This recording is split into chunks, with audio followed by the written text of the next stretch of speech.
Great.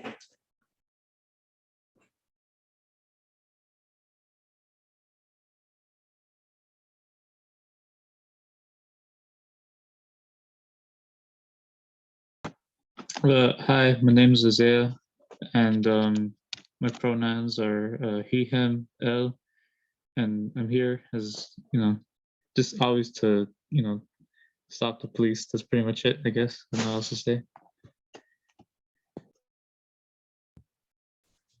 Nice. Thank you. Good to hear your voice. Thank you for sharing. Yeah, I'm Nadia, she, her. Yeah, I'm here. I'm a teacher. This definitely is very personal for me and matters to me. So yeah, look forward to our webinars.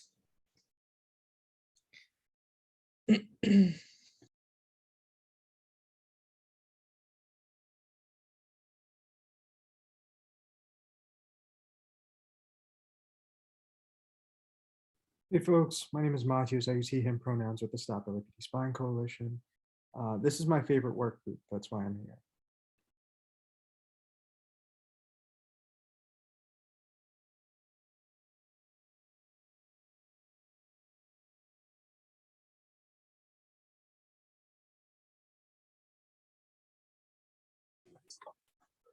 Hey everyone, my name is Nee. I use she, they pronouns, and happy to be here. Definitely to continue to see different ways and even ways that I was criminalized as a youth too. So definitely here to continue to fight back against the war on youth.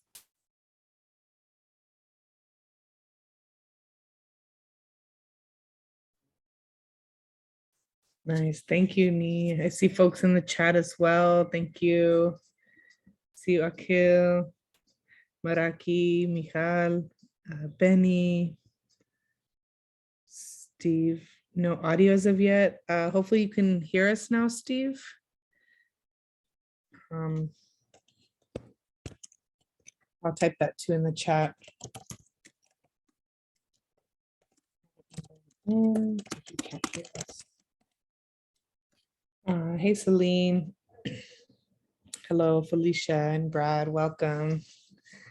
Thanks, folks, for introducing yourselves. Again, my name is Nadia. I think, yeah, we'll probably go ahead and get started then. And as you might be able to see, this webinar is being recorded.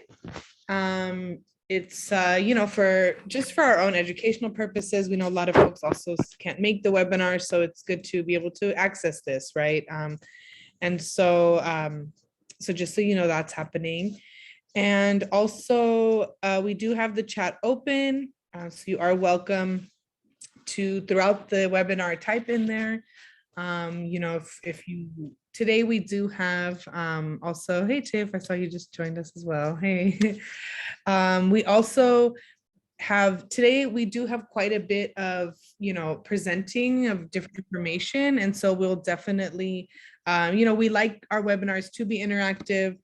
And so we will definitely make the intention to pause, hear from you, any questions, any comments. So please feel free at any time to raise your hand, put a question in the chat, put a comment. Obviously, yes, we have been Zoom bombed before, but we're on it. We're watching for that too. So yes, so welcome everybody. Thank you. I see folks are still introducing themselves. Thank you very much. See you, Ray and Sarah as well. So yeah, if you're just joining, feel free, you can put your name, your gender pronoun, if you'd like, and also what brings you here. So yeah, so welcome again to the War on Youth webinar.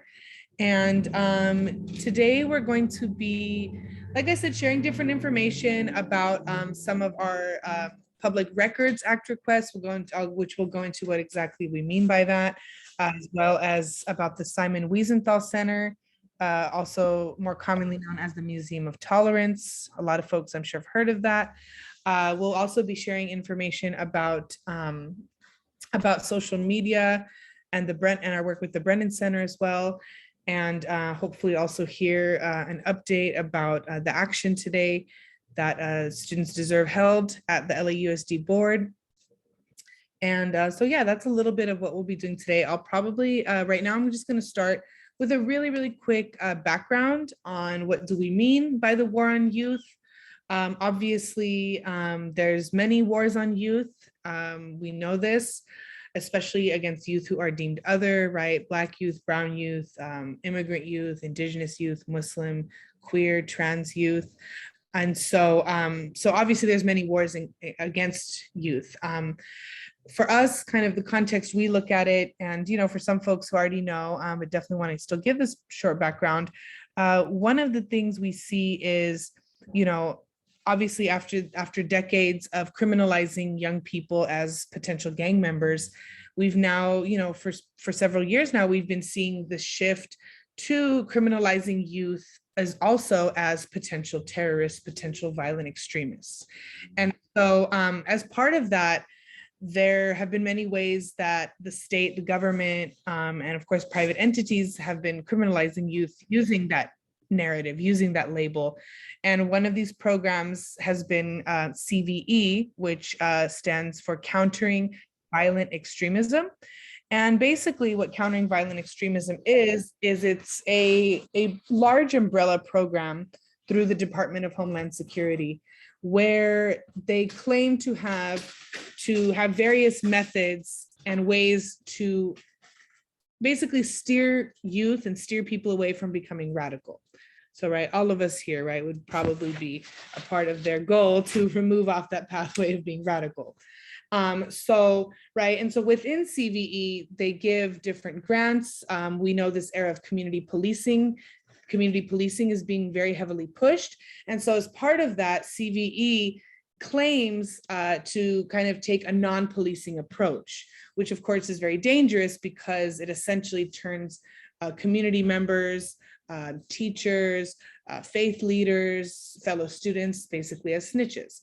And so part of countering violent extremism has many smaller programs, right? One is FBI guidelines known as Preventing Violent Extremism, which target K through 12 youth and label various behaviors as suspicious, right? Being too much into your culture, expressing anger or frustration in your work, being in poverty, being a migrant, right? So very ridiculous and very racist, very anti-Black, anti-Muslim standards. Also within CVE, we've seen it changes many names, right? So it's not always called CVE. We call it the alphabet soup. Currently, right now, it's being referred to also as TVTP, which is Targeted Violence and Terrorism Prevention. And here in LA, we recently were fighting against a grant that was being pushed, which a few years back, the community was able to beat back a grant of over $400,000. This time, the grant did pass through. And basically, it's to fund TVTP. And part of TVTP is another acronym called PATH, PATHE, which is Providing Alternatives to Hinder Extremism. And what that essentially does is it creates, it's LAPD's direct version, basically, of CVE. So it's a way for LAPD to connect various components of itself, right? The gang unit, mental health unit, and then of course, the community into snitches. So it gives money to fund for teachers, faith leaders to become informants. So obviously this is very alarming to us. A little background too, these programs are modeled off of a program called Prevent in England, which has already made people mandated reporters. So, right, for those of us who work with youth, we know mandated reporting here in the US, if a youth is going to hurt themselves or somebody else, right, if they're being abused, by law, you have to report it, which already is a pretty fucked up and racist way of doing things we have here. So now this adds this other layer. In the US, we are not considered mandated reporters yet of some of the behaviors I mentioned, but in England they are. So obviously this is something we've been fighting back against. And so this is something, we've been continuing to build power against, alongside our partner, Palestinian Youth Movement as well, and many other folks. So yeah, I'll go ahead and pause there. And I just want to see, before we move on and talk a little bit about the Simon Wiesenthal Center, if anybody has any just questions or comments. I know I kind of went through that background pretty quick. So I'll pause for a second, see if anybody has any question.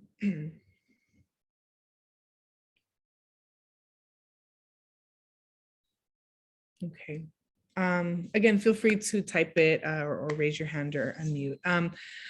I think so. Myself and Akila, we're going to start basically talking about the Simon Wiesenthal Center and the Public Records Act request. So just to give you a little bit of background.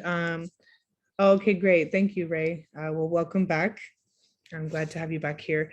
And so the Simon Wiesenthal Center is basically, as I said earlier, is the Museum of Tolerance. So anybody who went to maybe elementary school here in LA, or even around LA, or you currently work in education, you know of this place. And it's basically, you know, a lot of schools take their kids on field trips there. They talk about the Holocaust and give some of that history and background. They do relate it somewhat to other communities, but that's basically what the Museum of Tolerance is. And oh, thank you so much for putting the alphabet soup. So in the chat, I'm not sure if that was Hamid or Ni. Oh, that was Hamid. Yes, thank you. You can see some of the acronyms I shared earlier, kind of broken down. So, so basically, the Simon Wiesenthal Center, it has received various grants under Countering Violent Extremism. And so what we've been engaged in is knowing that the Simon Wiesenthal Center is very much a part of doing what a lot of schools called training against bias, right? Non-bias or anti-racist, right? It's very problematic that this is done by the Simon Wiesenthal Center. And so one thing we've been very concerned about is sort of seeing, okay, as these grants from Department of Homeland Security and various other agencies are coming in, we are filing what's called Public Records Act request. And before I pass it on to Akil, I'll just quickly explain to you what a PRA is. PRA, or Public Records Act, is California's version of a larger national program called FOIA. So if we can also get that typed into the chat, that would be great too. And FOIA stands for Freedom of Information Act, and it's the US's version of how basically, quote unquote, common, I guess, civilians, people can legally demand information from the government, right? And so obviously knowing that transparency isn't everything and it doesn't make everything okay, but obviously we also know knowledge is power. And so it's people's way of getting it, information. So California's version is called PRA, Public Records Act request. And again, that's a way. So what you do is, like, for example, you say, okay, I would like, all communications between this agency and that agency. It does have to be a public institution, right? Because private institutions aren't as much subject to that. But of course, there's still ways around that, because you can then say, okay, well, the public institution communicating with that private one. And so, so obviously, the government tries its best to not give you information or just overload you with hundreds and thousands of pages, right? And so the coalition has been engaged in this process for some time. And there's sort of this myth that, oh, you need to have like this legal knowledge, you have to be a lawyer, but really anybody can file a PRA. And our way of doing it is, we like to just talk with each other, right? Each other meaning you all, the community, right? About what are things that we want to know. Because obviously when it's about programs that criminalize Black and Brown communities, it's really the people who are impacted who have sort of the most say in that, right? And so, so that's kind of how we write and create our PRAs. And then of course, if the government, if the state, if the institutions do not give what they're legally supposed to, then we can sue them. And we have been engaged in lawsuits. So I'll actually pause there, and I'll go ahead and pass it on to Akil to give us some more information on that. And thank you again for putting the letters, the acronyms in there in the chat. Hi, my name is Akil. I use he, him pronouns, and I'm part of Stop LAPD Spying, and along with Nadia, Matios, Celine, Ni, Maraki, we've been really trying to facilitate the war on youth fight to abolish these national security policing programs that criminalize and target youth. And just to continue off of where Nadia left off, just wanted to share some more information about Simon Wiesenthal Center first, and then also talk about this lawsuit that Stop LAPD Spying is in the middle of with the city of LA, and specifically with Paul Koretz's office over the refusal to adequately respond to a public records request, the very law that Nadia was just talking about. So about Simon Wiesenthal Center first, I wanted to share, we have this resource that is our Drop Simon Wiesenthal Center fact sheet, which we have created along with PYM. And it really shows some examples, not all of them conclusively, of Simon Wiesenthal Center's long history of anti-Black, anti-Palestinian, anti-Arab, anti-Muslim bigotry, racism, and so forth. And that's included, you know, a video where it's still up on YouTube, where the dean and founder, Marvin Heyer, compared so-called Hamas terrorists and their supporters to Nazis, and where the Nazis were positioned favorably as revering life as opposed to the Hamas terrorists who revere death. It includes the fact that the city that Simon Wiesenthal Center specifically bragged about, you know, talking to Mayor Garcetti during the height of the George Floyd protests, and making sure that the no funds were given to BLM that were defunded from the LAPD. Also, you know, very famously from earlier in their history, they attempted, I think succeeded, although I'm not quite sure, in building. I'll thank you for that question. I'll get to that in a second. In building a museum of tolerance over the ruins of a Palestinian Muslim cemetery in Jerusalem. So very long history of racism in these matters. There's a question from Sarah in the chat about the connection to Koretz, and then there's a question from Andrew. Give me 1 second, I'll just say the connection to Koretz, and then Andrew, I'd love to hear your question. The connection to Koretz is this. We have the grant application, which I think was uncovered in a records request from Asian Americans Advancing Justice, of Simon Wiesenthal Center's application to the state of California's Preventing Violent Extremism grant. So remember the alphabet soup, this is one of the manifestations of that. And Preventing Violent Extremism, it is funds from the Department of Homeland Security that were granted to the state of California and then sub-granted to a variety of community organizations or so-called community organizations. And Simon Wiesenthal Center applied to and got this grant in 2018, just on the heels of the city of LA, all the communities and the organizations defeating a grant directly from the Department of Homeland Security for countering violent extremism. So as they defeated that grant, as we defeated that grant, Simon Wiesenthal Center applied for and got this Preventing Violent Extremism grant, which focused on specifically schools in the LA school districts and conducting trainings with teachers, school resource officers, and also with youth on how to identify and report extremism, including distributing an app they call Combat Hate, which would allow people to directly report examples of hate or extremism to Simon Wiesenthal Center.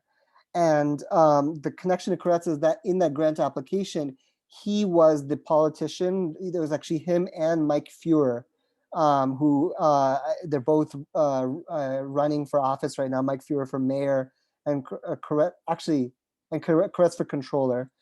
The two of them wrote letters of support for this grant application. And we actually, through our records request, we actually asked the office of Paul Koretz for all information about this, all correspondences with the Simon Wiesenthal Center about this. And we also, I'll show some of the highlights from that. But that's one of the reasons why, because we were trying to find out what was the process for this grant being passed. Why did they choose this organization? You know, was there any insider play with city politics around that? And Andrew, I know you had another question about why we had this records request about Koretz. Feel free to unmute if you can. No, that was pretty much it. Was it just to see the depths to which they were, like how it came about, or they were colluding, or to see the reasoning behind that, or just to get greater transparency and email access and whatnot? I know usually the PRA requests are for email, right? Yes, and attachments, and we actually did ask for all communications. So we'll be seeing, you know, what other kinds of communications that also includes, not to kind of like, you know, raise too many expectations, but that's what we were. And we were also hoping that it might reveal other things besides just this one grant, because it really seems like, you know, Simon Wiesenthal Center has a particularly close connection with Paul Koretz. They mention him in a variety of press releases. So that's one thing. I also wanted to share a couple other things about Simon Wiesenthal Center, and now we're talking about identifying so-called extremists. So you all have the fact sheet. There's some things we have not yet included in the fact sheet, but one of them is that every year they release what they call their digital hate and terrorism report, and it's at digitalhate.net. And this goes back to, they actually, in 2012, they actually did this directly for law enforcement, saying that it can be accessed by the LA Sheriff's Department, and they listed social networking pages used by, you know, so-called terrorist and hate groups, 15,000 of them. They're considered an expert on these. They also grade different social media platforms. Just recently, they've launched a multi-million-dollar partnership with New York City to distribute their kind of like educational modules and their use of this site throughout the New York City area. And one of the things I wanted to show is that basically this site, it really does have a lot of like Nazi and white supremacist groups, but then interspersed with that, there's things like this. So this is hashtag Blue Lives Murder. This is live on the site right now. And it says, it contains disparaging comments and displays of outright hatred towards law enforcement. And this is an example of what they consider hatred. Our streets, our blocks, we don't need these killer cops, fuck the police. So this is like an example of extremism for them. And if I go back to searching law enforcement, they have things like this, which is a story by, you know, a Palestinian news reporter for AJ Plus, which just uses the terms US police look like an occupying force and talks about the ways that they exchange tactics with Israeli law enforcement. Andrew, I'm sorry to say that makes you a digital terrorist and hater. I'm just joking. So, and then and a couple other things, if I search, this is like, keep in mind, when I look these things up, they're side by side in this website with explicit like Aryan supremacist Nazi organizations. They list the NYU and Chicago Students for Justice in Palestine here. And for the NYU one, it's for remembrance of Ghassan Kanafani. And for what they call basically, you know, they basically like they associate anything to do with the PFLP or Palestinian liberation. Here's another example. If I just look up BDS, they list the global BDS movement, boycotts, divestment, sanctions. They have, for I don't know, this is the movement to get Pharrell Williams to boycott Israel. They list, it just gets wild. BDS Australia. BDS Solidarity with Black Lives Matter is listed in their digital terrorism and hate list. So when we talk about why it's like harmful that this organization is propagating their like definitions of extremism and terrorism in our schools, It's because of things like this. It's because this is an organization that that's hosted a screening of a movie called The Third Jihad, which talked about Muslims as trying to infiltrate and dominate America. And it's an organization that calls BLM anti-Semitic. It's also an organization that blessed Trump at his inauguration and disparages Students for Justice as Palestine as equivalent to Nazis. And by the way, that's why they list Nazis in there. It's first of all, to gain some kind of false legitimacy in being able to actually identify these types of groups, but it's also because then they can actually draw this equivalence and they can say these other groups are just like these Nazis. So that's a little bit about them. And I just also, last thing before passing it on, when we're talking about our lawsuit, what happened very recently, and I don't know if, how do I stop this screen share? It's not letting me stop. Oh, here we go. What were we saying? Oh yeah, the most recent update on the lawsuit is that basically the day that we officially tried to sue Koretz about this, and actually I would love to hear from Hamid about this because he was there when this happened, but I think the staffer came out. I saw the video on YouTube, not on YouTube, on Twitter. Yes, it should be. Yeah, it should be. I'm pretty sure. Can somebody else confirm that the fact sheet is view only?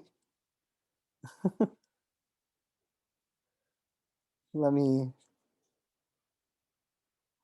Tiff, when you open it up, can you edit it or is it view only? It looks like it's Sorry, real. just checking now. Sorry, go ahead, Matthias. Okay. Okay, cool. Thank you so much. Yeah, just wanted to confirm. Okay. So the day we released this, we handed Koretz the papers. 2 hours later, they handed us documents. And this is after 14 months of not responding to us. For context, the law says that you have to respond in 10 days, and then you can give yourself like a 2-week extension, basically. So they went 14 months. They repeatedly ignored us. The day that we tried to give them these papers, they gave us records in 2 hours. And right now we're trying to decide, but it seems to be that there are gaps in the records they've given us, which we're trying to see if we can probe for a more full disclosure. But Hamid, before I show some of the juiciest parts of what we already got, do you want to just talk a little bit about what that was like to I would have asked Shakir too if he was here too. Yeah, no, thank you. So it was myself and 2 other folks who went to City Hall, and ironically, this was the first day that the City Hall reopened since COVID started. So May 4th of just a few days ago. So we went up to the 4th floor, and we wanted to go to the office, but the cops stopped us there because previously you could just walk over. Because all of these things are turning into fortresses. This whole BS about democracy and easy access, that's what it is, just BS.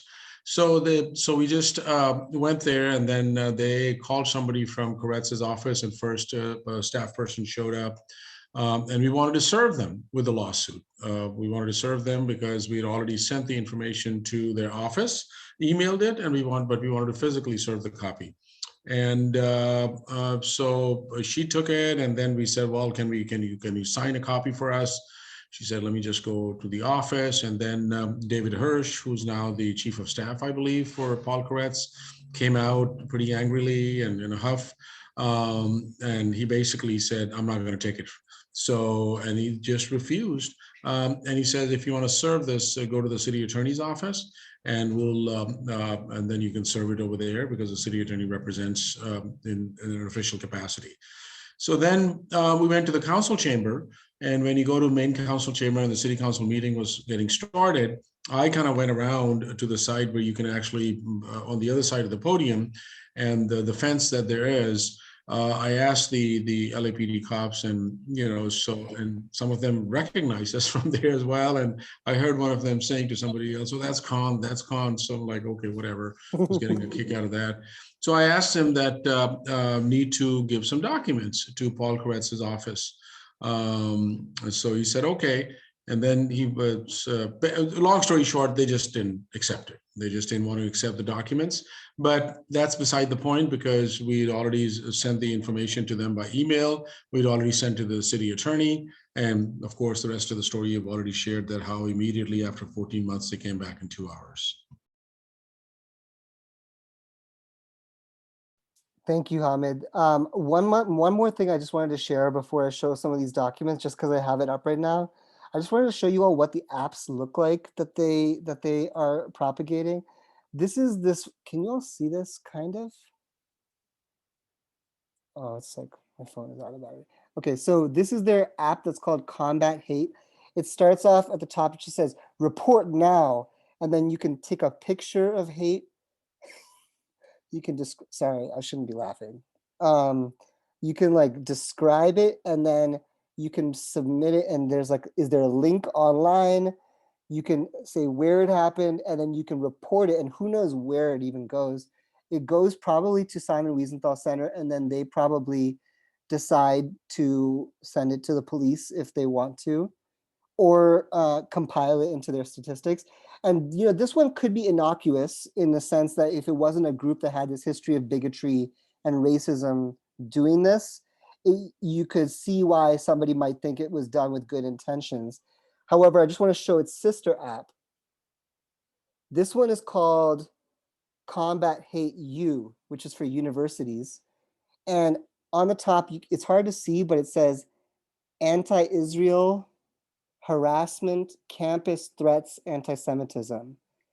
And under the mission, it says it's being launched to help Jewish students and other supporters of Israel deal with hate, bias, anti-Semitism, and extreme anti-Israel harassment on campus.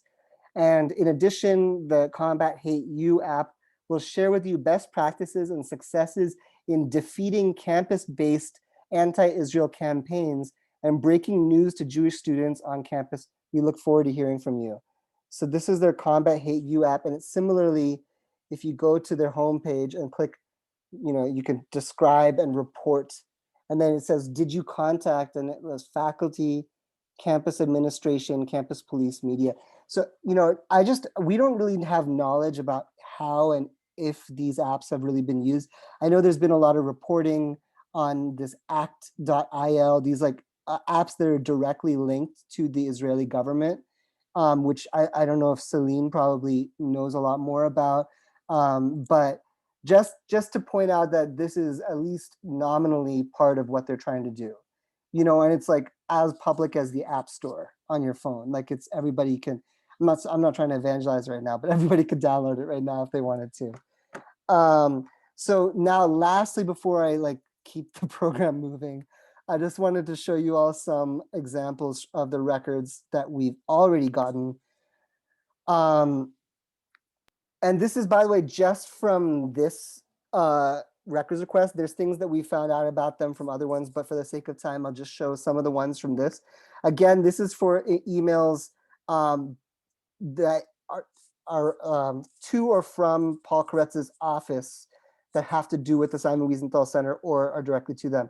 So this is during the defund, like when there's the push to defund 150 million from the LA police budget. And Martayan, one of the main staffers for Koretz, says, I figured you want to see Rabbi Cooper's objections as well. He's one of the head people at the Simon Wiesenthal Center. And he links Rabbi Cooper's email to Paul Koretz. I understand there's a city council budget meeting on Monday, June 15th to discuss the police budget. I understand you have heard from some LA residents that they want to defund the police department. I am personally, and I believe I speak for many in our community, completely opposed to this idea. He supports reform. He says many will suffer from the reduction in law enforcement will be citizens and small businesses within minority communities. And then further, any suggestion that the LA school system should remove police from the schools will leave our city's children even more vulnerable to gangs, drugs, and criminal activity on campus. So just, this is the organization that is being pitched for teachers all over LA to bring their youth to learn about how to be good people and how to, intervene in hate, or how to, learn from the lessons of the Holocaust, or things like that. That's what this organization stands for in terms of the police. This is where Greg Martayan gets the first information from the Simon Wiesenthal Center that they're applying for this Preventing Violent Extremism grant. There's a requirement to get local electeds to write letters of support. He tells them that the council member has always been in full support and that they'll basically make it happen. And then in this one right here, actually, I'll skip ahead to this one right here. They said, this is really interesting. This person from Simon Wiesenthal Center said, and I actually just don't even know, maybe this is standard operating procedure and this is not that juicy, but it's kind of funny to me.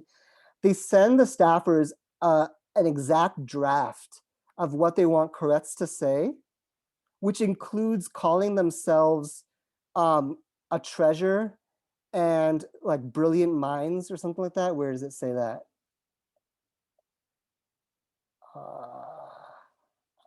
I'm trying to find some of the bright minds. Yeah, they call themselves bright minds. They call themselves a treasure. They're like uniquely qualified. They write this, and then by the way, this ends up being word for word what Koretz writes in his grant application, or I should better say what he signs. So this is their letter. They kind of all approve it. And then in this letter, Simon Wiesenthal Center writes to Koretz, thanking him for his support and specifically thanking these two staffers, Gregory Martayan and David Hirsch, for helping to, and it says, this project has enabled the Museum of Tolerance, backed by the Simon Wiesenthal Center's research department and expertise of the center's digital terrorism and hate project, which I just showed earlier, to partner with LAUSD schools and their law enforcement counterparts to engage young people. So including how SROs, the cops on campus, will be trained. Last thing I wanted to say before passing this on is that it also included our emails, this exchange where this, I think a comedian relays his narrative of so-called a hate incident where he and his family were accosted by, according to him, like 3 Arab men, and a young Arab young man shouts at him. And he later goes on and he basically says that Gaza is not occupied, and basically that the Arabs living in Israel are the ones that enjoy true freedom, and all this shit he says. Anyway, so he writes that there, and basically, if you look up above, this person kind of connects him to Koretz's office, and here they say that they've spoken to a police officer and to make sure that a suspicious activity report was filed. And he'll let this person know how it goes from the LAPD side. So this is, by the way, for context, this is right after Israel's brutal massacre in Gaza in the summer of 2014, the 51-day assault on Gaza. So yeah, just so people know, these records requests often include really interesting other things that show the nature of policing in LA, and it's another reason for people to file them on their elected officials, their schools, their police departments, and just open up everything that they're doing. But yeah, thank you, Nee. Yeah, so that's everything, and I've been rambling for a while. But any questions about the lawsuit, about Simon Wiesenthal Center, about their connections to Koretz, about their Preventing Violent Extremism? Which documents specifically? Oh, the ones that we just got from Koretz? I don't know. It's possible they're already on the LA City website. They're not, Hamid? Okay, got it, got it. No, it is still open. So until, and now there's a lawsuit that has been filed. So unless all of that is settled, so the process is that once that has been negotiated on receiving documents and everything else, then they officially close it once it's been settled by both parties. That the public records request has been satisfied, either just by them providing the documents or going through court, then it would be available for public. And then they say, well, this request is closed and now it's available for public to view. So yeah. Got it. And Steve, I'm not sure yet. I don't know if anybody knows the mechanisms for finding that out, but that's a good question. Yeah, I believe that's in his district as well. So because he's a council member on the west side, and I believe Simon Wiesenthal Center is very much a part of his district. So maybe if it's not the official, and I wouldn't be surprised whether, well, I mean, if it's a 501c3, a nonprofit, they would not be directly providing support or fundraising, but they could organize fundraising. They can organize it from their members, and so the members can probably be providing campaign funding as well. Matios, I saw Matios talking about another thing that we found in a previous records request. That wasn't from this one, but should I show that? Because it did involve Koretz's office. Okay, so, well, actually, first, let me just make sure that there's no more questions at this point. Any other questions about anything we've shared so far?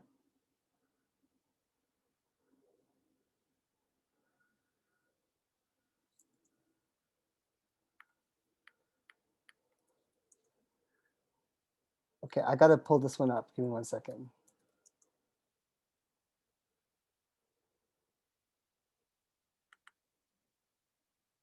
So this is records that we've gotten from a previous request. I'm gonna pull it up on the screen as soon as I find it in this document. And, oh yeah, and Nadia, thank you for posting that. I would also really suggest to just message one of us directly too, because we don't check the interest form as much as we should. But so feel free to message one of us if you're interested in joining this fight. We meet every third Wednesday of the month, which is next week on Wednesday. So at 6 p.m. So we would love to have you in our meeting. We can send you the Zoom information. Just let us know if you're interested. Okay, so I've pulled it up here. Okay. So this is kind of similar and actually involves some of the same people. If you remember, there's this person, Stanley Tritel, who connected the police and Gregory Martayan from Koretz's office, Simon Wiesenthal Center, to make sure that that Arab man had a SAR filed on him or whatever, for what happened. The same person comes up here, basically. The Simon Wiesenthal Center took these pictures and they say, good morning to all. I received these pictures from Rabbi Meyer May a while ago, and it's labeled pictures of homeless and tents at blah, blah, blah. It's blacked out, urgent. Please relocate these people. Please confirm receiving this email. Please contact Rabbi May at blah, blah, blah. This is from Stanley Tritel. And this is, by the way, not included in our records request, even though it includes Gregory Martayan here and Rabbi May from Wiesenthal Center. So this should be responsive to our request, but we got it in a separate request, which is one of the reasons why we think that they're not giving everything. So I'm trying to zoom fast over the pictures. I don't really know, to be honest. I don't know if anybody else knows. Martayan from Koretz's office says, be advised, Captain McCraney is having officers look into this now. And I'm trying to zoom over the pictures fast. Be advised, the tent is gone as of 12:40 hours. So basically Koretz's office, on behalf of Simon Wiesenthal Center, relocated these homeless people from probably what is around the Simon Wiesenthal Center's Museum of Tolerance, in coordination with the LAPD. So this is one example of one of the things that we are trying to like uncover. I don't know, it's just kind of gross the way that they are so friendly about it. Anyway, any other questions about all that? I see yeah, there's a question of who is Stanley Tritel. I personally don't know, but somebody else here might.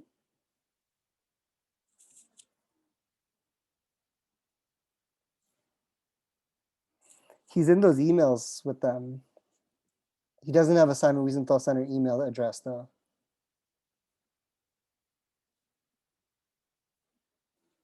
Any other questions about the lawsuit, Koretz, the documents we showed, the PVE program, the digital hate database? Did I link that digital hate database in the chat? I'm gonna give it to you all.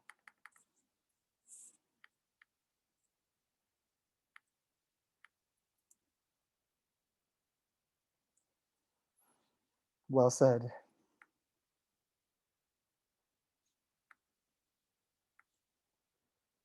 Okay.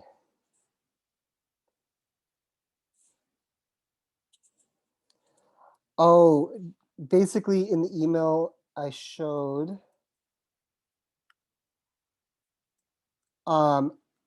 this person here, I'll show you again.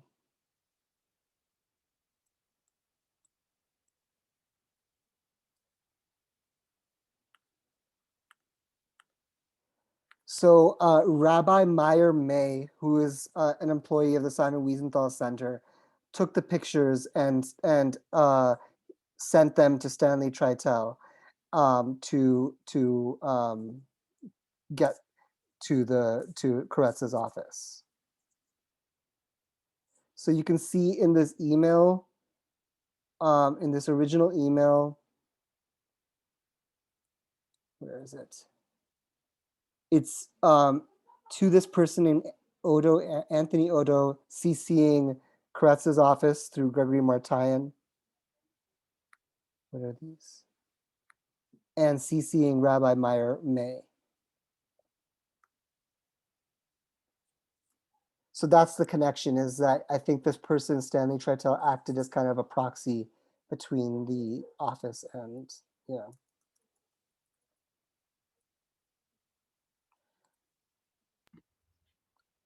And if I could just add really quickly, Akil, just to the questions about like the ties as well into the connections between the encampment displacement and the Simon Wiesenthal Center. It's so like so in like the SAR, the suspicious activity reporting as well, in the like whole notion of see something, say something.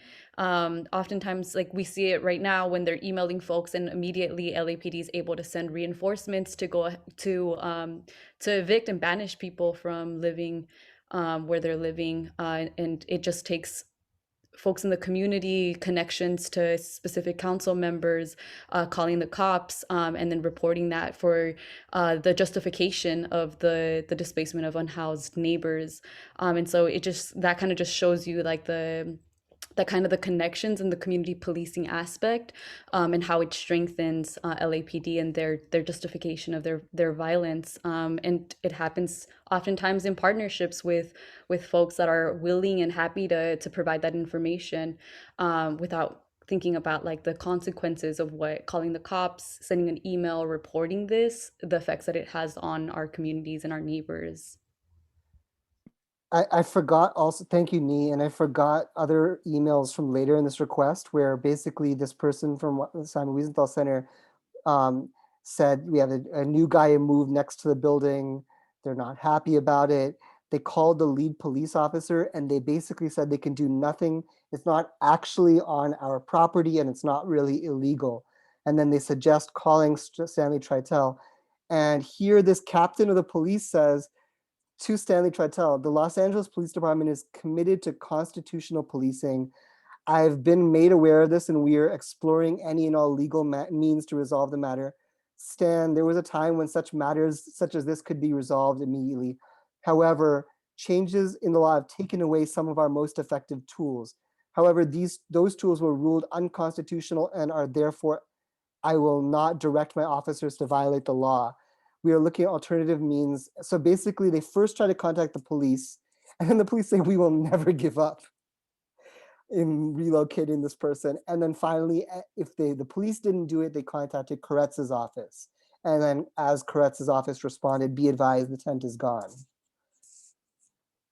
Yeah. And none of this was in the records they gave us for this most recent request, even though it's involving Koretz's office and Simon Wiesenthal Center. The second part of what you just said also reminds me of Sarah, of like sending and partnering and providing housing offers or alleged offers, which we know are carceral housing, like not options, because options would imply that people have different things to be able to choose, but how like the partnerships are like being able to, we can't remove people right now, but we're going to figure out ways either by sending folks like Urban Alchemy, nonprofits, and folks to like give these faulty promises or these to like either Project Roomkey, like shelters, to be able to justify then like when LAPD is sent again and now are able to say like, oh, well, we tried giving people options and they chose not to. So it also helps with, or it just reminds me of the Sarah and how like they're utilizing Sarah like in Echo Park as well, and in other places to banish unhoused neighbors from our communities.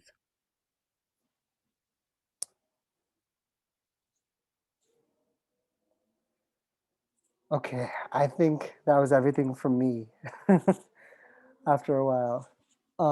Thank you, Nee, for making those connections and bringing that in. Thanks for Mamta for finding out more information about him. I think I'm passing it right now to Matios and Nee to talk about the connections between all of this and LAPD shadow teams and monitoring of social media. I think before we get to that, we're going to give it to Celine. Oh, right. Sorry. My bad. Yeah. Actually, that ties in perfectly with the way that the SJPs were listed in Simon Wiesenthal Center's database.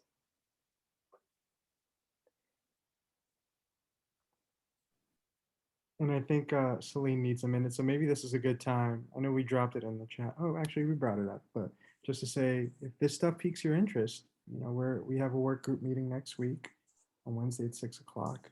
So DM any one of us, can email you the details, or email us at stoplapdspying@gmail.com to plug in. And that was a minute. So let's see. Okay, can you hear me? Can you hear me okay? Yes. Okay. Yeah, I'll be quick. I just wanted to share that I don't know, you know, like, so with these organizations, you know, the Simon Wiesenthal Center, obviously they're and organizations like the Anti-Defamation League, they're obviously trying to criminalize also political organizing broadly on the left, and really trying to criminalize anti-Zionism and any Palestine organizing. And they've also, like, these are institutions that have worked closely like with LAPD and DHS over the past several years, even in just developing the frameworks of countering violent extremism. So there's just like a really long history there. And I want to say a couple things that the ADL has recently said. And ADL also have said before, like, oh, we can work with the LAPD and we can work with police departments because we're not law enforcement, so we don't need a warrant. So we can surveil without warrants and we can report without warrants. So they've said that pretty openly before. They said that at a talk at UC Irvine like a couple of years ago. But basically last weekend, ADL's Jonathan Greenblatt, basically in a national speech, declared that like ADL basically is just making war on anti-racist organizers in the United States. And they targeted specifically the Students for Justice in Palestine, Jewish Voice for Peace, and I think also they named CARE, which is the Council on American Islamic Relations, as the radical left, and basically said that the SJP is the left equivalent to the Proud Boys on the right. So basically saying that Students for Justice in Palestine are extremists and they should be targeted, and that it is a good thing to target them explicitly. And it's not just about these organizations that were named, but I think it's broadly about the movement, anti-Zionist movement, movement for Palestine, and also in general, trying to say that movements or organizations on the left are just are extremists in the same way that organizations or whatever the right is. And that's a very dangerous conflation that has been really advanced through the countering violent extremism framework, and especially like with Biden administration coming in, like this is the framework that they've been pushing, saying that they want to expand the DHS's surveillance apparatus to go after white nationalists and to go after quote unquote left extremists. But of course, we know who they're actually targeting. They're never really ever going after white nationalists, and they are white supremacists. So it's, many things there. So, and this, what the ADL declared last weekend isn't just rhetoric. Like they're blaming organizers and movements that are fighting for liberation and for justice. They're blaming these movements for anti-Semitism and trying really heavily to conflate anti-Semitism and anti-Zionism, which is a false conflation. And basically declared us as an existential threat, basically, and saying that telling basically the right and everyone else that it's okay and that we should be targeted. And I wanted to get like some students on here from the National Students from Justice in Palestine to share how this impacts their organizing and what they think about things, but they weren't able to make it on today, but I'm hoping they can join future meetings. And obviously these terrorism, like these declarations that we're terrorists, that we're extremists isn't new. It's just, when it's made very blatant and very clear, it's just easier, to justify the targeting. And the most insidious thing I think about organizations like the ADL is that they're far from the only organization to attack activism for Palestine, but unlike many other organizations that do attack us, they have the status of a civil rights organization. So this organization that reports to law enforcement, that's clearly surveilling and has this long history of surveilling anti-racist movements and social justice movements, it also has the status of a civil rights group. And they're like, they're at the same time, they're dedicating like considerable resources to attacking any anti-Zionist organizing, attempting to classify criticism of Israel and criticism of Zionism as anti-Semitism. And, they're also demonizing any critiques of Zionist violence and colonization. So it's basically saying that any criticism of Israel is a form of hatred and it must be opposed by the state, and that the state should come after and target any organizations that do have those views and that are organizing around this. And so it's really not just an attack on free speech. It's basically saying that like, let's weaponize, like, let's use state resources to actually target and try to shut down these organizations, and even like mandate this in legislation that our organizations should not be operating. And this is what we've been saying around CVE for the longest time, like specifically that our organizations that are part of this fight against the war on youth that have been organizing together here with Stop LAPD Spying for several years now. We've known that countering violent extremism and this whole framework of policing is going to target and criminalize political organizing. And I think now it's starting to become a lot more clear and explicit, but this is what we've been tracking over the past several years in the FBI and the DHS's documents, that yes, this is a way to police us as a community and to develop informants and to facilitate informancy. It's also a way to criminalize and try to neutralize political organizing and try to prevent mass movement building. And yeah, so this is like basically like part of this whole effort. And I think the other thing about the Anti-Defamation League is that they're in so many coalition spaces that, they're trying to present themselves as liberal, they're trying to present themselves as supportive of, social justice. But what we're trying to say is that if any organizations have any affiliations with the Anti-Defamation League or know any organizations that do, it's really time for a conversation about dropping and cutting those ties with them. There's a whole resource on droptheadl.org where you can read about their history. We also have a piece that we wrote with Palestinian Youth Movement and Stop LAPD Spying that's up on Stop LAPD Spying Coalition's website, specifically on ADL and Simon Wiesenthal Center and their role in countering violent extremism. So the action you need to take is really to push organizations to reconsider any relationships that they have with the Anti-Defamation League, with the Simon Wiesenthal Center, and understand their role in the policing and criminalization of our communities and also our organizing. And they're trying really hard to normalize the censorship and silencing of Palestine activism. And, although we still face censorship, of course, last year after the May uprisings, there was so much solidarity and expressions of solidarity that followed Palestinian resistance to ethnic cleansing of our homes and our families in Palestine. And we've been more given a space in mainstream outlets. And so because of that, also as a response, different Zionist organizations have really been working hard to push criminalization of Palestine organizing and to really push that anti-Semitism and anti-Zionism are the same thing, which is absolutely not true. So and our organizing against countering violent extremism and these frameworks of policing and what the DHS is doing, we're also trying to really make sure that we do a lot of political education against, around why it is why it does not make sense to conflate anti-Zionism and anti-Semitism, and also what are actually the roles of these Zionist organizations in furthering and advancing these policing and surveillance programs that the DHS is trying to advance, and why is that the case?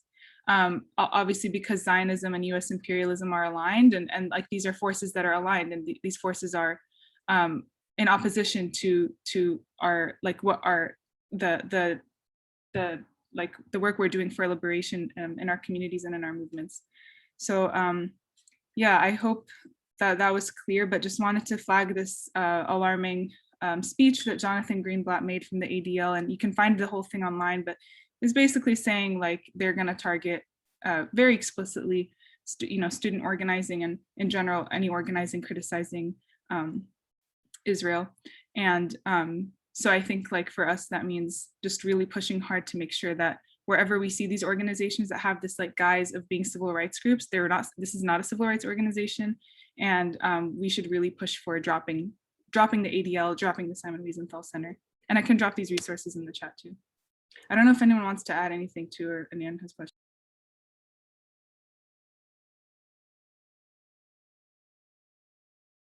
Oh, sorry, last thing. I saw your message, Matios.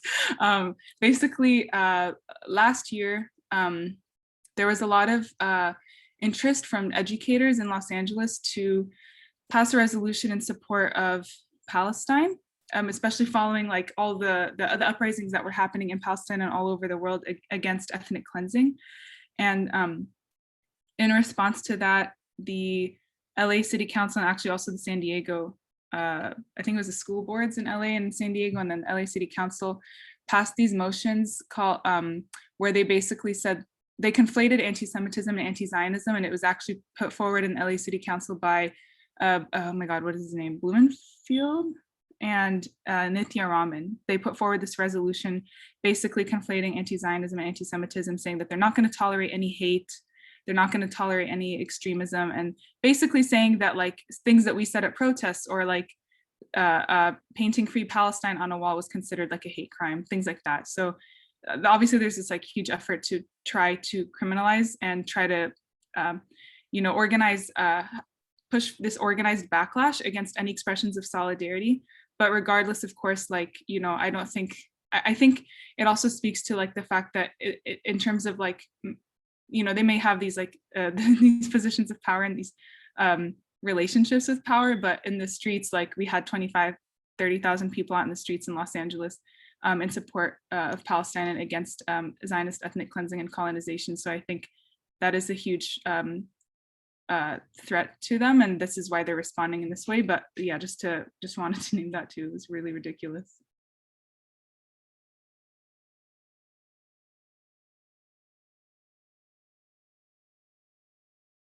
Celine, do you also want to, oh, actually, we should do questions too first, right? But I was wondering if you also wanted to promote the Nakba Day. Oh, yeah. Thanks for reminding me. Okay. Yeah, so next Sunday, the 15th, is sorry, I'm just dropping this piece here. We're doing a protest we do this every May 15th because that's the official day of the founding of Israel, which also marks what we call the Nakba, or catastrophe, which was when so many Palestinians, the majority of our population, got displaced and ethnically cleansed from our lands and our homes. And this is when the Palestinian diaspora and Palestinians inside of occupied Palestine mobilized to not only commemorate the Nakba, but also, you know, push that we're going to resist until we're liberated. And yeah, so we're having that in Los Angeles on Sunday, I think around like 11 a.m. And the flyer, I'll put the flyer in the chat.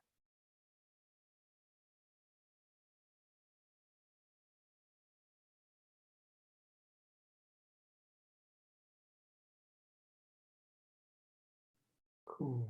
Thank you so much, Celine. Any questions for Celine? We just dropped the flyer in the chat. Folks should definitely go support.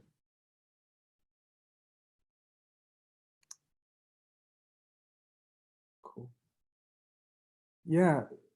So what Celine was, you know, describing with, you know, the comparison of SJP to the Proud Boys, it's part of this, what we've kind of realized, or what we've kind of talked about as being the targeting of political dissent, specifically in youth groups.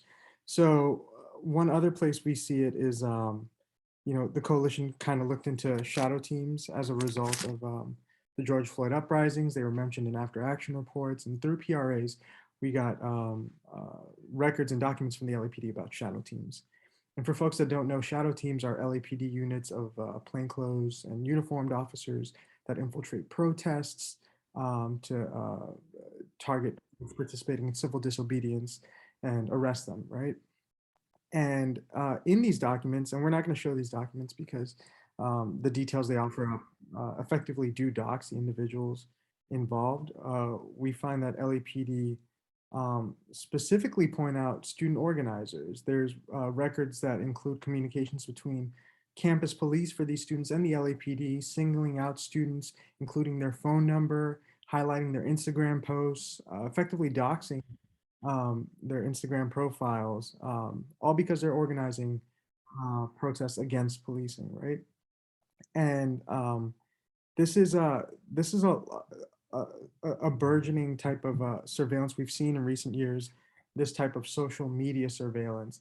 And while today we do talk about, you know, Instagram and Twitter being at the forefront of that, social network analysis has kind of been around for a minute. And Hamid, actually, if you, I don't know if you want to talk about that social network mapping and like the history of that.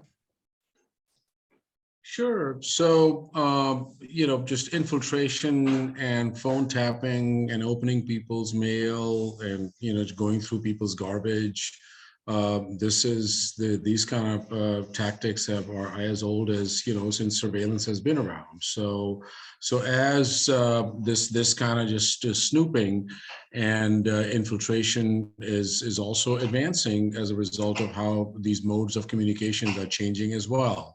So social media and communicating through cell phones or communicating through Instagram or various handles that people have are now a very commonplace example, which has been used very effectively both to harm people, to also on the flip side, you know, to build movements as well, whether it was through fax machines or cassettes or anything else. So just kind of in the big scheme of things, these are some of the key tools that have been around for a long time. So for us, we've been kind of looking at how, at least looking at Los Angeles Police Department, how they have been kind of monitoring people's communications. They monitor if you're driving your car through license plate readers. They monitor if you're on your phone through Stingray or digital receiver technology. They monitor if you're walking down the street through closed circuit television or trap wire technology. And they monitor if through their police helicopters, through high definition cameras, which is known to pick up, you know, very high definition, where about 6,000 or 7,000 foot altitude, the helicopter can even pick up like a candy wrapper on the ground as well. So this is the sort of the broader landscape that we are in. And more recently, we've been filing extensive public records to the LAPD, asking them for their social, among other things, meetings for us to expand and understand that how the architectural surveillance has expanded. And we had asked them for a whole bunch of public records on their social media program as well. So they sent us something. We got some memos that were signed back in 2015, in which Charlie Beck, who was the police chief, had signed a memo stating that now anytime when someone is stopped on the street, and when they fill out this field interview card, then their social security number, their date of birth, their address, and social media handles would be listed as well. Along with that, we were approached by the Brennan Center for Justice out of New York University, NYU, which is a nonprofit based out of there, which is basically a legal nonprofit working on public policy. And they are more of a liberal, progressive type center, but very much rooted in public policy and impacting public policy. They actually are very actively involved in the fight against countering violent extremism as well from the very beginning. Faiza and Mike German and some of the other people were also very actively involved in the fight against countering violent extremism, Faiza Malik. So what Brennan Center did was they approached us, they said, we filed for these public records with the LAPD, and we have almost like a treasure trove of documents. We're like, cool, share them. So we started talking, and come to find out that there are several ways that how your social media information is being picked up, how information is being swept. There are like different types of sweepers, like different technologies, data miner, Voyager, different names. You kind of just like the alphabet soup that Akhil was talking about, you forget the names as well, which then create these profiles. But before I go into that real quickly, is that the LAPD in 2012, in September 2012, the police commission passed these rules according to which the LAPD can place informants in political groups based on a tip for 6 months, and then which can be extended to another 6 months. And number two, they can also take on what they call fictitious personas or fake names to friend people and go into people's social media handles and kind of track them as well. So what we are doing is we want to really just bring this conversation to the community. We want to share what we have found out, and the Brennan Center what this found out. And I'll give you one example of what social network analysis looks like.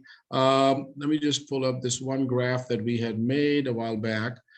So this is one example of that. So if you look at, the estimates are different. So for example, the estimates are, because it's based on metadata, that, so if let's say I have 10 friends, and each one of them has 10 friends, and each one of them has 10 friends. So the estimates are that one person becomes a conduit for about 100,000 people. So just by doing that, and of course, the argument here is crime control. The argument there is that we want to prevent crime. The argument there is problem solving, the typical community policing type garbage. But we know how this is very effectively used to follow and track and trace people, and how this becomes part of the much bigger stalker state. So that's really what's going on. And on Tuesday, we're having a town hall, and I know that Nina and Martius are going to talk about it more. So we're inviting people to come, and this is going to be in Filipino Town in Robinson Space, where we have also invited Brennan Center, one of the representatives, Rachel Levinson-Waldman, who was one of their keys. They're a deputy director over there. They're kind of leading this research and investigation on finding out how vast LAPD's social media, just sweeping and gathering information gathering is. We've also invited Sam Levin, who is a reporter with the Guardian newspaper, who's been covering some of this information as well. And then we've also invited someone from Youth Justice Coalition, because youth are one of the direct targets. We were just talking about countering violent extremism, preventing violent extremism, the PATH program, TVTP program. So the monitoring and movement of youth is being done very actively through the social media analysis. You will hear different terms as social network analysis, social media monitoring, sweeping social media, scraping social media. But at the end of it all, the bottom line is the result is to trace and track and monitor and to stalk people. So basically that's, I guess, Matthias, I hope it covers some of that. Yeah, that was great. And yeah, do folks have any questions for Hamid before I start talking for a bit? Oh geez, sorry me. Just real quickly to a comment from Kelly. So Kelly, just stuff that you're sharing with us, thank you for sharing that, because Axon, which is one of the largest manufacturers of body cameras, and who were formerly known as Taser International, has been very actively working with the DJI. DJI is the largest manufacturer of drones in China. And they work very closely as well. And what they're also trying to do is to expand the capacity where these drones can be used for real-time facial recognition technology as well. And Axon is also experimenting with all the footage that they get from departments like the LAPD on body cameras, where they're looking at background information and all the background footage to experiment where they are claiming they will be able to predict people's moods. So this is where we are going, and this is the kind of BS that we are dealing with in almost in a very sci-fi way. Thanks, Hamid. And if you can make me and myself co-host, Hamid, I think we want to share screen real quick. Sorry, you are. Let me just quickly go down there. My bad. 1 second. Okay, you both are. Thanks so much. Yeah, and so, like Hamid, what Hamid talked about with the social network analysis, it kind of shows like how expansive, these social media targeting is. Like it has a far reach, but we know from the LAPD's own documents that they've been monitoring social media for a minute now. Just even using the Echo Park After Action report as an example, we have plenty of examples of folks. Hold on. No. Apologies, friends. Screen share is giving me a hard time.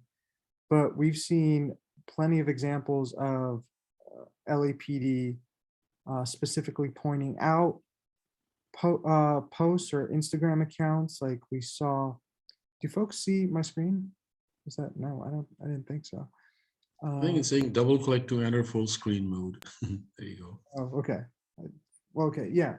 So like we see here how in the Echo Park After Action report, they point out BLM's post, which just shows that they're monitoring their actions, right? An action that's predominantly Black and brown, like largely youth driven, right? And we also see that it's not just organizations, right? They also, here they've got, well, yeah, this is, no, my bad. Apologies, friends. We're having a hard time here. If it helps, I can pull up the one of Street Watch. Yeah, that could be good. Or, Vishal P. Singh is also named on here, but go ahead, Nee. I think you might have better luck than I do. Cool, let me know if folks can see that real quick. I'm gonna extend it just so folks can see it a little bit better, but well, sorry, this is a slide for the event, but if you look here, it has right here side by side, and this all you can also access on the Echo Park Rehabilitation After Action report, which is what essentially LAPD's propaganda following the evictions and the banishment of the Echo Park Lake residents in Echo Park. And so they dox and they name several folks, like Matheos named Vishal, who's a local or reporter. And then right here you have social activism in Echo Park, and then like screenshots of like in real time as like events were taking place, or as like they were either promoting or putting on social media different actions, how they were monitoring and making plans essentially to be able to surveil, to be able to have like resources and police officers at these locations. But you can see here they talk about like social activism and how like just the names as well of like like earlier in this report as well, they talk about like unhoused people as well-equipped people experiencing homelessness. So it's just another form of propaganda that LAPD puts out to justify what they were doing. But it essentially has like as protests were happening, as folks were planning certain things out, how they're tracking as well and how they're naming that. And they're actively looking at those social media accounts as well to be able to figure out where to send those resources. Yeah, thank you for that, Nee. And so in one glaring example, which hopefully I can put up at some point, but there's somebody monitoring the BLM South Pasadena page. And so when BLM South Pasadena goes live inside one of the buses in which they've arrested folks, someone notifies the officers present and says, hey, there's someone in your bus, going live. And so they confiscate the phone, the camera. They say they give it back at the end, but it just goes to show that this monitoring is already in place. We don't know how extensive it is, but it's clear and it's explicit, like throughout their own documentation is kind of what we want to uplift. And so with the Brennan Center findings, I think what's new is the introduction of these third-party tools, right? To amplify these surveillance efforts, like a software like Data Miner that's owned largely by Twitter, and other just other programs that we've seen being implemented, or at least entertained by the LAPD to amplify these surveillance efforts. And we know where they're going to test it out, where they're going to use it first, who their primary targets are. It's people showing exhibiting political dissent against the police, right? And so that's kind of what we want to highlight. That's what we want to dive into more deeply this upcoming Tuesday at the Brennan Center, with the Brennan Center, and talk about that. So we'd love it if folks could join us on that end. Do folks have any questions about any of our findings?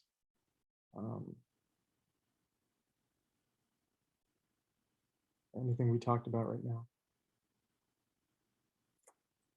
And Kelly says, satellite communication systems use complex modulation schemes to achieve the blazingly fast data rates required to deliver video and broadband data.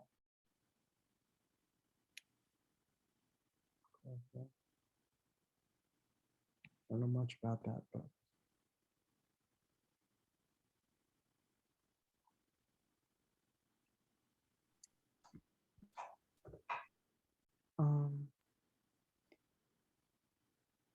Cool. I feel like if folks maybe don't have questions, we can move on to like a recap as well with the like how youth are criminalized. And so maybe we can leave room to talk a little bit. I know we're running a little bit short on time or tight on time. Hamid, did you want to say anything? I know you have your hand raised. Yeah, I just wanted to really, oh yeah, they want us to post the flyer for the thing. So that last week, a report came out that the health director in the state of Missouri was tracking women's menstrual cycles because Missouri is deeply an anti-abortion state. So they were hooked up, and this is a particular, issue where they call if it's supposedly like a botched abortion, then they are claiming that this is murdering a child, where if in case, so they were looking to see through the abortion providers, Planned Parenthood and all, that they were hooked up with the health department to monitor if women were going through their menstrual cycle or not.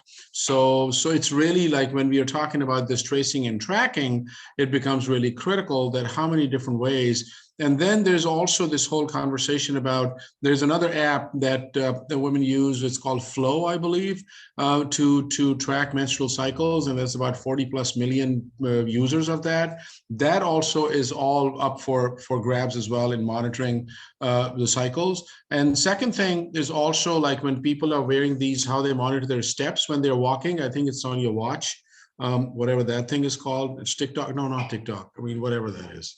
So, which also is hooked up, Fitbit, yeah, which is also, just I thought TikTok, which is also hooked up to various these. So the point is that, we would love for people to come and join this town hall because we really want to have this conversation and what our fight is. Sorry, thank you.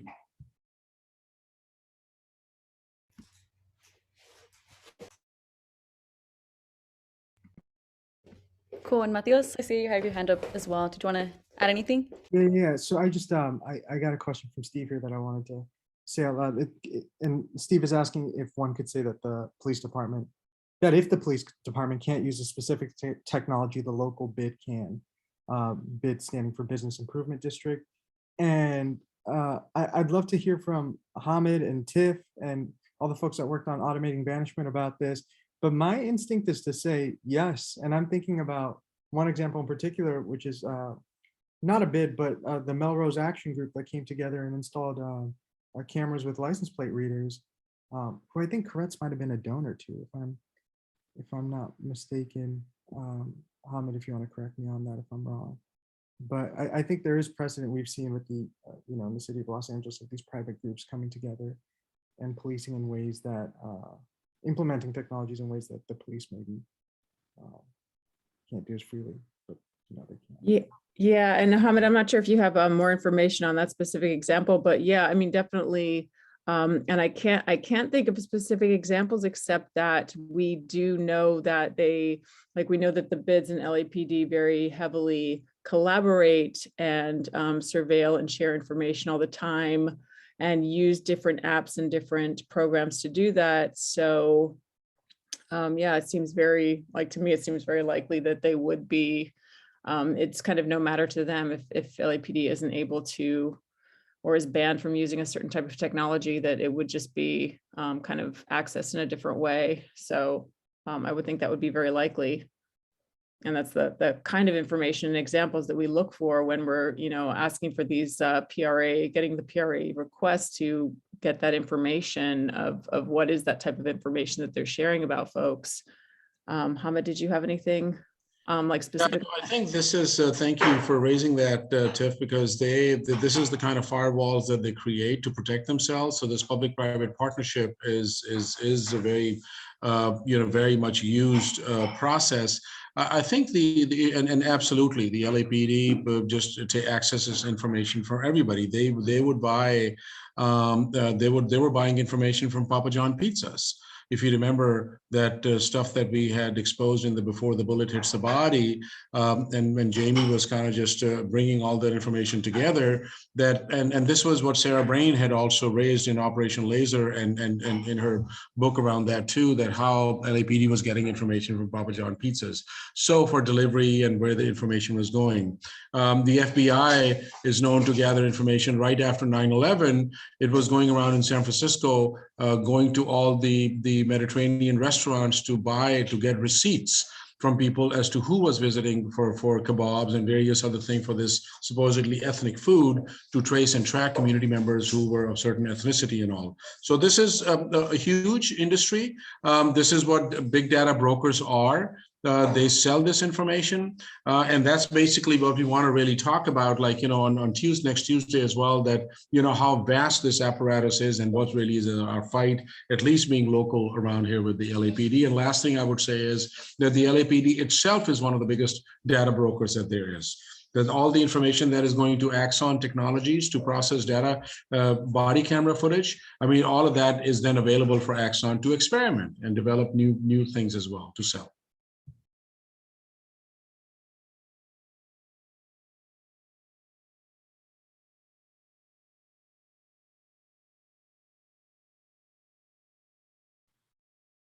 Yeah, thank you for that, Hamid.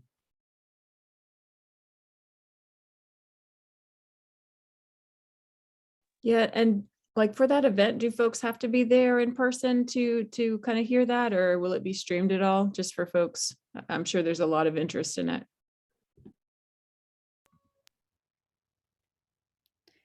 Yeah, I don't think we have discussed like live streaming it. I think we're thinking about having it in person. We're in conversations right now to get an ASL interpreter as well for the event. But we still have to confirm that. And then we're also going to be having a light dinner served as well. But it's going to be on May 17th. We're asking folks to keep a mask on indoors and to just keep it on when they're not drinking or eating inside of the space. But yeah, I don't know if Hamid or Matios, if you want to correct me if I'm wrong on that. I'm just enjoying listening to your chat. But yeah, that sounds. I'm sorry. Yeah, they wanted to join.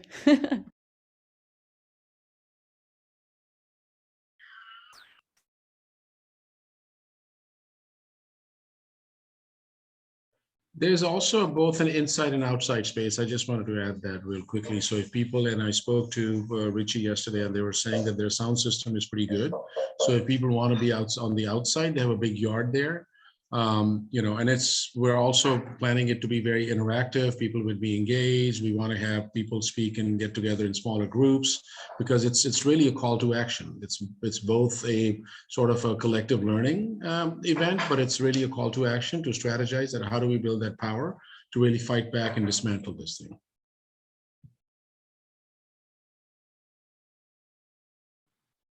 Cool. Thank you, Hamid. And I know Nee and I earlier today, we were at the Students Deserve Action at LAUSD, and we were going to talk about it, but I also know Meraki was there. He's actually joining us from just getting back. So Meraki, you want to tell folks about the action, and maybe Nee, you can jump in? Yeah, I can. Hey y'all, how's it going? So yeah, we were just at LAUSD headquarters in downtown LA, being there in solidarity with Students Deserve and the awesome work that those youth do to defund school police in their schools.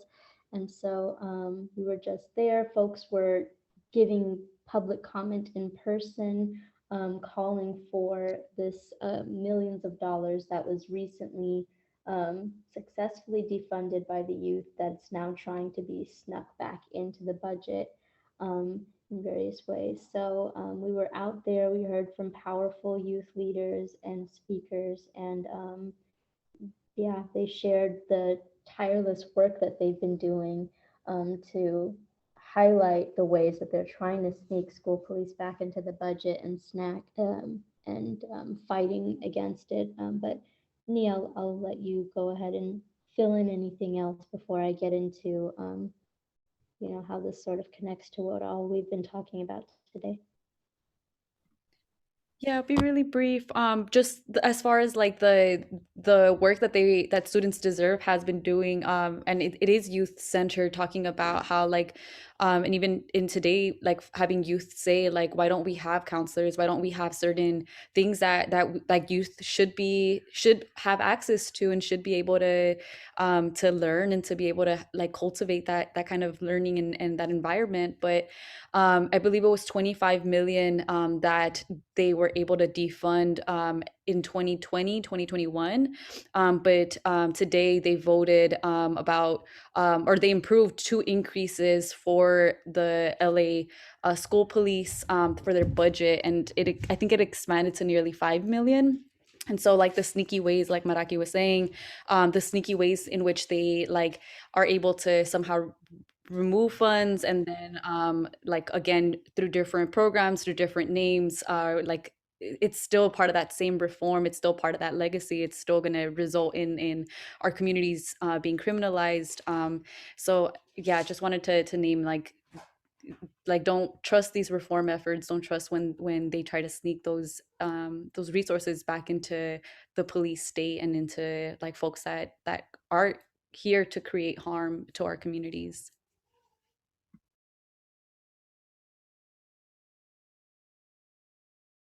Yeah, sorry, I was trying to find that unmute button. Thank you for that, Nee. And it's incredibly important to note this because, again, these institutions that are upholding systems of oppression are constantly finding whatever means possible to increase policing, to increase surveillance, and decrease pretty much opportunities for our youth to thrive as youth and into adulthood or young adulthood. And similarly to what has been spoken and shared this past, hour and a half, it's important to note that it's these same groups like the boards of LAUSD, similar to the Wiesenthal Center, excuse me, words aren't coming out right, Wiesenthal Center, that have been infiltrating LA schools, right, with pushes for more school police and pushes against defunding school police, that are also infiltrating our schools with regularized school visits to the Museum of Tolerance, right? While simultaneously pushing for CVE programs to further surveil and criminalize our youth. I believe Celine was talking about this earlier, but the way that they're doing this is criminalizing political organizing, right?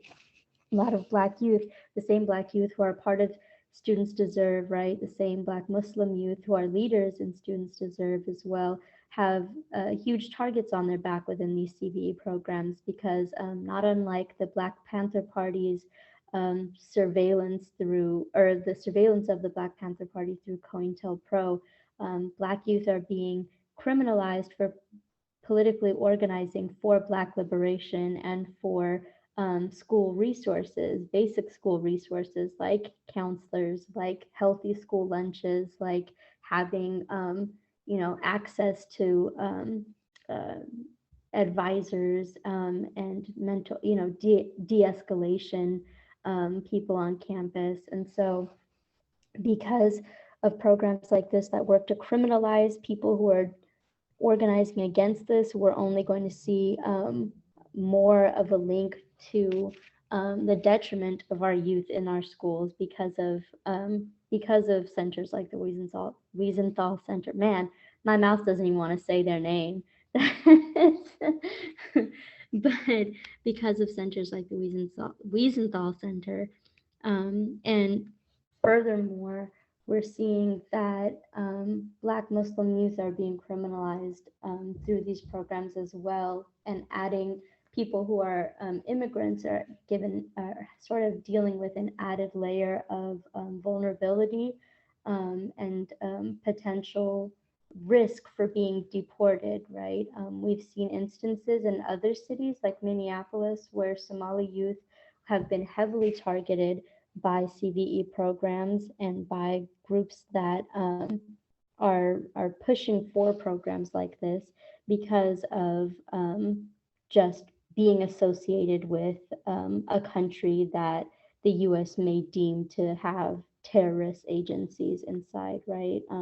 We've had youth who've reported being afraid to even show their culture, right? As Muslim youth, afraid to wear hijab, afraid to pray at the times that they're meant to pray, afraid to really show their culture and show who they are because of this target that they have on their back. And similarly, youth who have mental health crises are often, this is something the youth were talking about today, if you have a panic attack and a mental breakdown, then you're not given the resources that you're needed. Instead, you're criminalized and put in handcuffs or told, sent to a principal's office instead of having someone with de-escalation strategies and having someone with a background in how to handle someone with mental health issues, and to be able to give the person the resources that they need.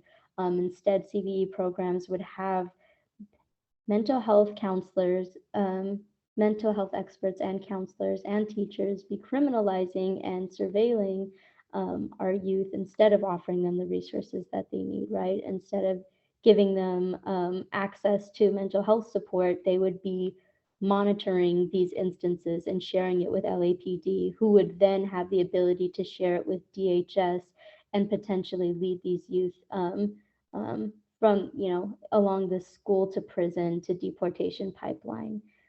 So I could go on and on about this, but I know that we have limited time. So, you know, if folks have more questions about it, they can definitely share. But I just also want to add that Black migrant youth have a very sensitive um, um, sort of identity that they have to deal with, because they're also living in predominantly Black neighborhoods that are the most surveilled, right, and the most heavily policed in our communities. And because of this over surveilling and over policing, they're likely to have more interactions with the police. And these initial interactions with police are the main causes for Black migrants to be put into the deportation pipeline.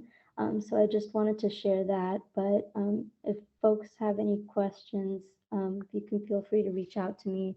I know that there's a lot I wasn't able to mention just because I'm noting the time, but you know, just reach out and we can talk. I'll drop my information in the chat. But yeah, that's it for me.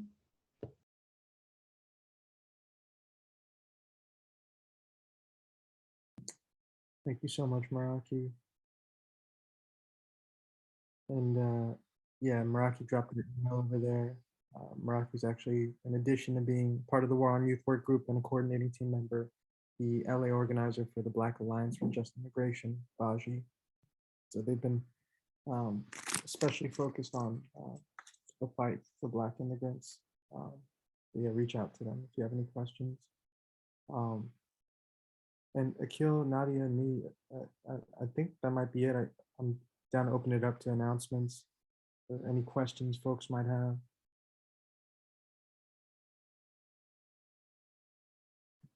Maybe just to repeat again the 3 events that we talked about today: the Sunday Nakba Day rally that BYM is organizing, the Tuesday conversation in Filipino Town with Bredin Center, and then next Wednesday, which is our working group meeting for this fight, which is online, the only out of the 3 that's online. And you can email us at stoplapdspying@gmail.com or message any of the co-hosts or hosts today to get the Zoom link or to get added to the event page.